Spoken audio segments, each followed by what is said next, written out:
Nakakapagod. Uy!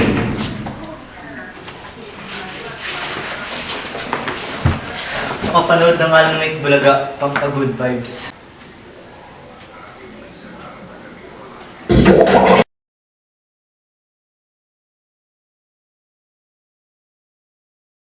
Sa mga balita sa hapon ito, nasa darating ang bagyo mamayang madaling araw na may bilis na 80 km/h. Pinangalanan nitong tsuper na di umano'y nagdulot ng malaking pinsala sa gawing China noong mga nakaraang linggo.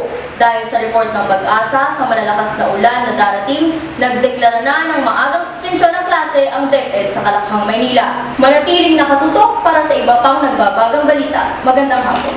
Yes! Walang pasok!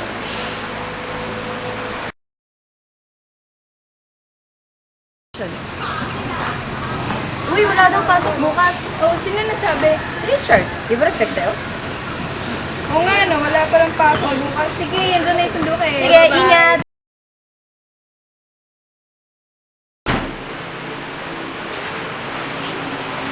Ano iniyak mo? Kasi na, walang pasok bukas! Walang pasok! Kasi talaga ako tinatanong ni mama no? O, tama na. Huwag na kayo magtalo. Ako ng mga baon nyo. Hala! Wala nang kami yan! Yung mga batang to, gusto lagi walang pasok. Gusto may bagyo. Ano na may masasalanta? Hoy, mga baon nyo! Ito talaga si mama, hindi mautakan sa baon Kaya naman yan. Eh grabe tingnan mo yung mga tweets sa mga klase natin.